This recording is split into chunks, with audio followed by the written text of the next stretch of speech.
The second panel of the Beyond the Impasse conference continued the discussion of the values of DEI with an examination of the theme of equity. Professor Eugene McCarraher of Villanova University and Professor Matthew Petrusek of the Word on Fire Institute agreed that equality is a preferable concept to equity, but differed on the most pressing implications of equality for our time, with McCarraher emphasizing the need to combat economic exploitation and Petrusek arguing that institutions should not treat people differently on the basis of race or sex. Professor Jonathan Tran, in his remarks, suggested that in the narratives we construct about history and social relations, we should not make sin, or the systems we call sin, the primary actor. Equality is a necessary consequence of every human being having inherent inviolable dignity. To affirm the dignity of all people is to recognize that everyone deserves equal respect, period. Yet because dignity is both inherent and attained, equal respect does not necessarily entail, in fact, it won't entail treating everyone the same. Just as we are called to respect each other's dignity, we are also called to respect the freedom that individuals have by virtue of their dignity to realize their moral potential or not. Applied to the conversation surrounding diversity, equity, and inclusion, the theme of this conference, I would conclude by saying that a conception of equality based on human dignity as both inherent and attained happily undercuts one of the key features of DEI, namely that it is morally legitimate to treat individuals differently based on characteristics that have nothing to do with their free actions, characteristics like their skin color, ethnicity, or sexual proclivities. The dignity model, in contrast, restricts differential treatment to actions alone.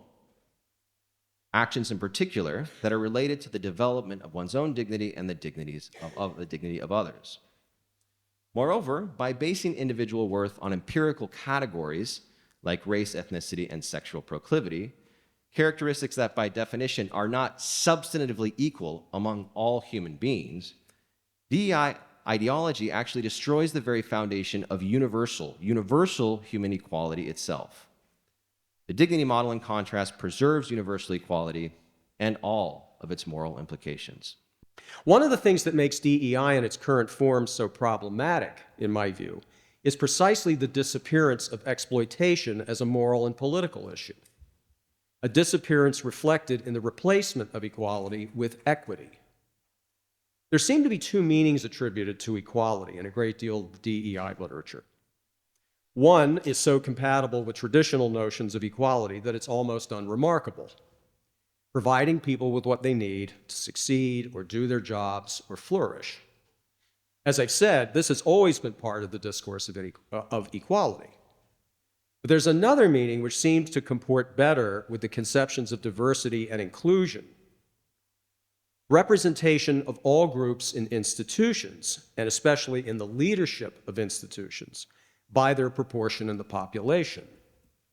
In this conception, discrimination becomes the chief moral evil. That is, to be excluded from education or employment or other social goods, especially on the basis of race or gender. Now, I'm certainly not the first person to observe how class, and particularly working class, has virtually disappeared from the liberal political imagination.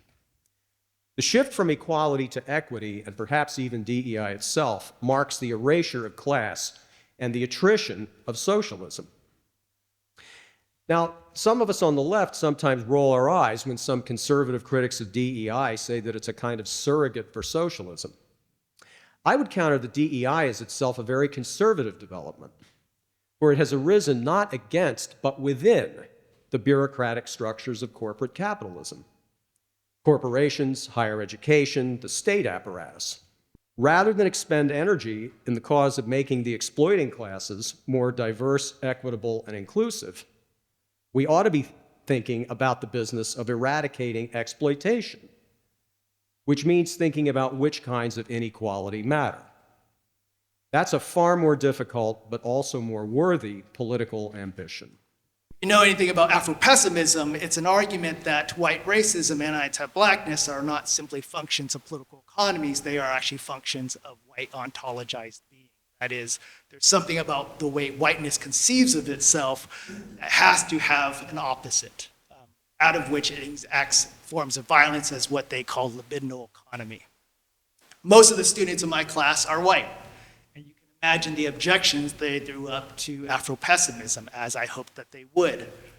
One student, however, began to practice what Sam Wells calls in some of his writing, over-accepting. This is the kind of over-accepting that I hope we think about in terms of this impasse. That rather than breaking an impasse, we might rather try to over-accept an impasse. That is, the impasse is ours. These are fissures within our own souls and hearts as a society and as persons. What one of my students did is to over-accept in the face of many of her students simply throwing up objections. What she said is, what the Afro-Pess story tells her and reminds her is a story of sin, a story sophisticated enough, a moral psychology sophisticated enough to actually make sense of the ways many of us, in our sophisticated modes of sinning and repenting, make our ways in the world.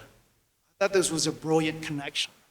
She also had the wherewithal not simply to tie what the Afro-pessimists had to say about sin and anti-blackness, but she had the wherewithal to tie it to the larger story of Christianity, which is a story we need to remember where sin is a speed bump, the story of God's redemption of all things.